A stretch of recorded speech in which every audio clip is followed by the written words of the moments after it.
Hello everybody, this is Danny from Deep South Homestead. We're out here now, late in the evening. We're going to take and cut our cane this afternoon. It's been the 2-week period since we topped the tops off of it, good and dry.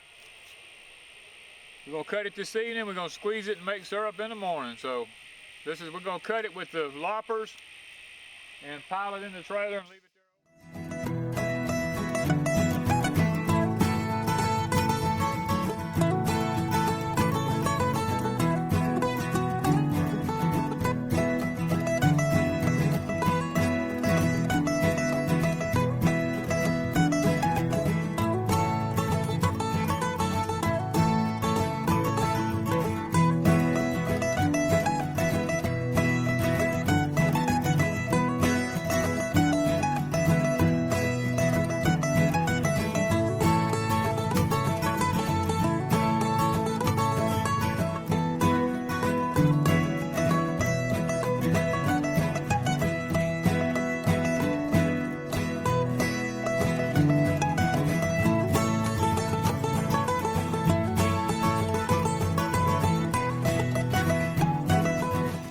We've got the cane cut now to go into the mill.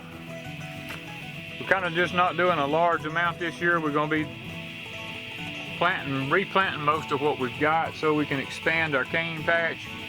But we wanted a little fresh syrup this year, so we thought we'd cut some of it to grind to make us a little bit of fresh syrup for the winter time.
Hello everybody, this is Danny from Deep South Homestead. We're out here this morning.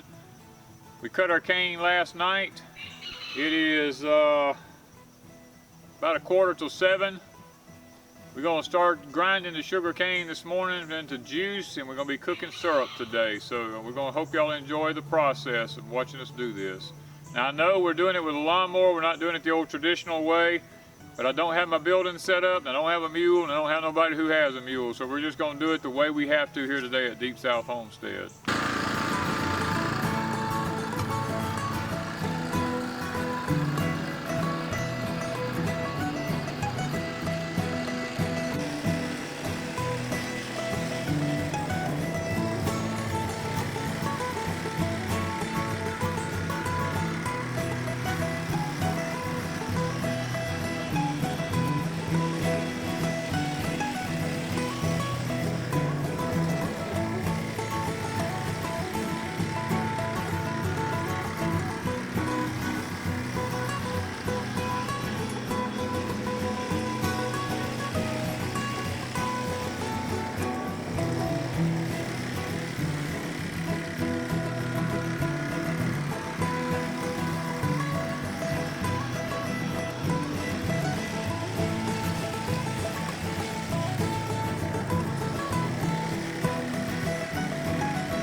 final little bit of juice run out from under our cheesecloth here. We don't want to waste none because we ain't got much on this little bit we're doing. Okay, that's the juice, and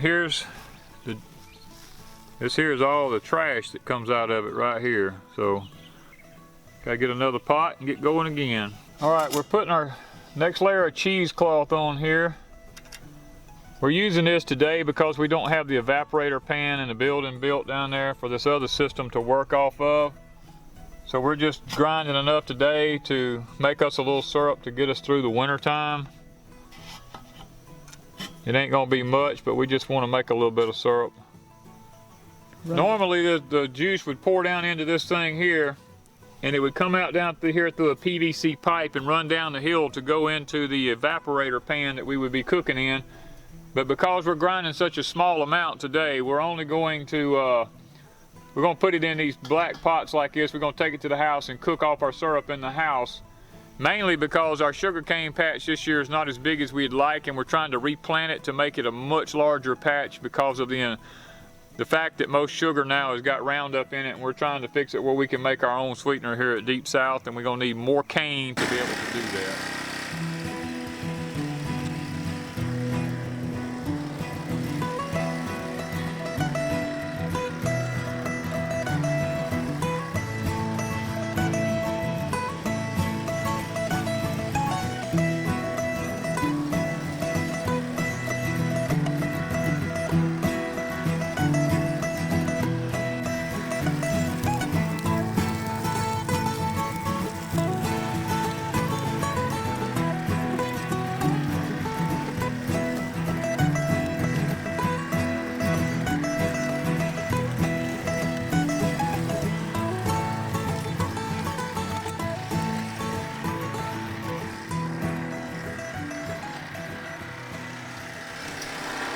Everybody, we're in here in the house. This is the way we're going to cook our syrup off.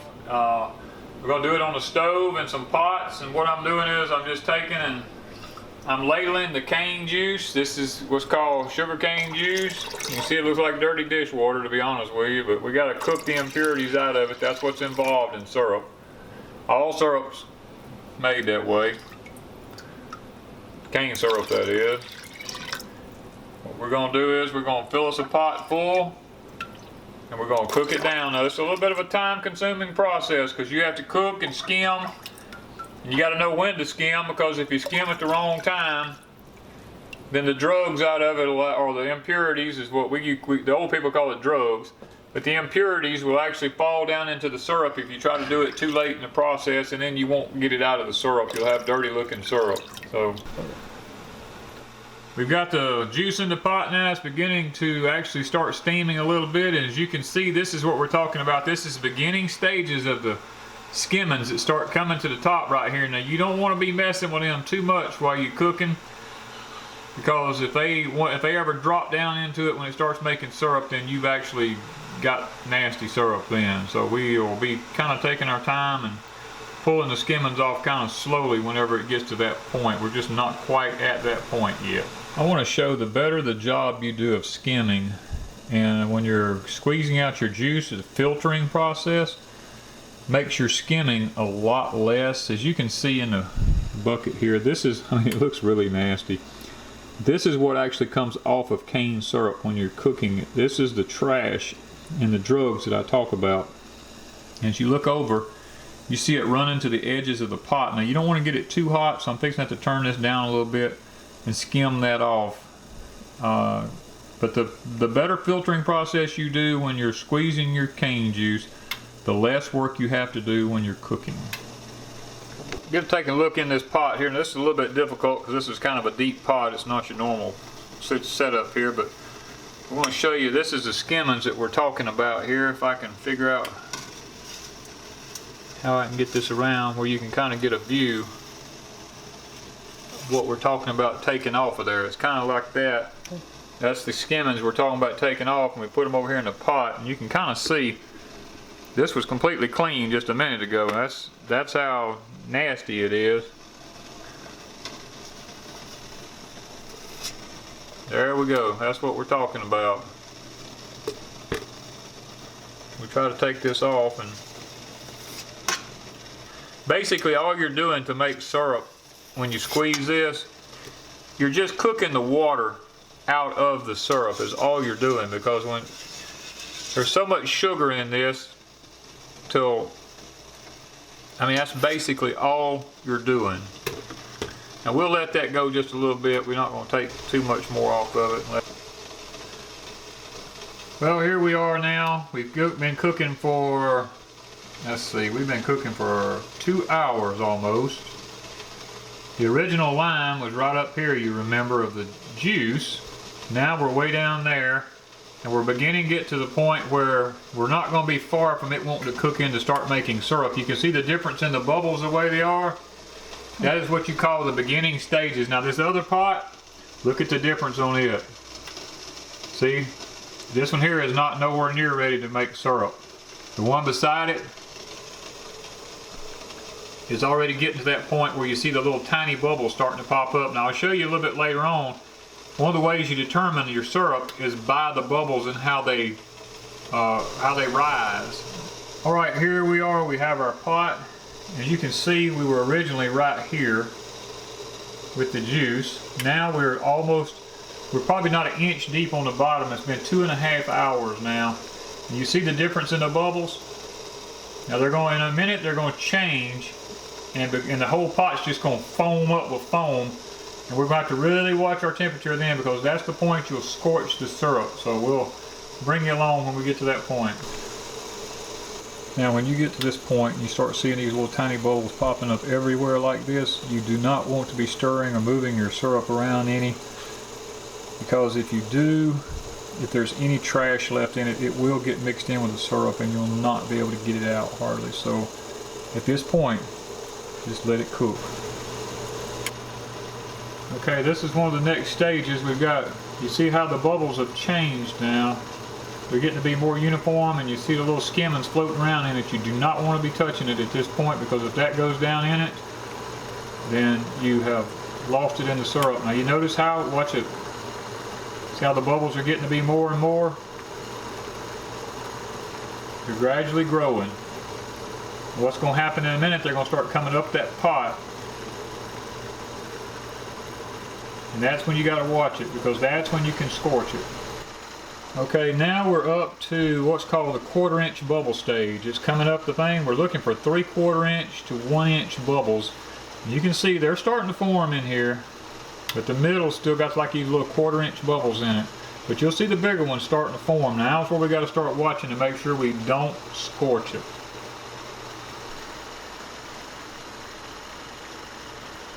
Hey, we're getting up there. You got to be careful with it at this point.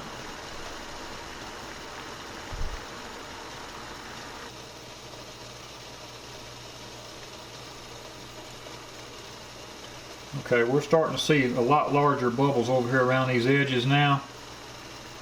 And that's telling me that we're getting to the point where I like pancake syrup. I don't like my syrup be to the point where you can't drag something through it and it tears it all to pieces. So I'm going to just do a little quick test here. There's no more drugs in it, so let me test something. We want to make sure we don't stick it to the bottom. That's it. See how it's sheeting?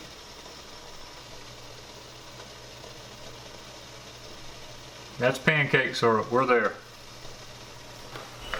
Just a 1/2 teaspoon. Oh.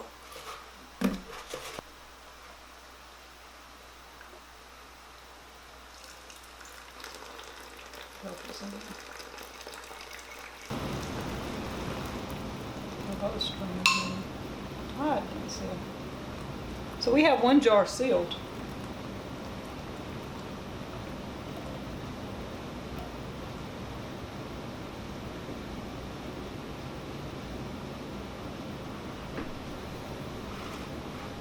Okay, we'll let that sit there and run for a minute. And the chinoy comes in handy.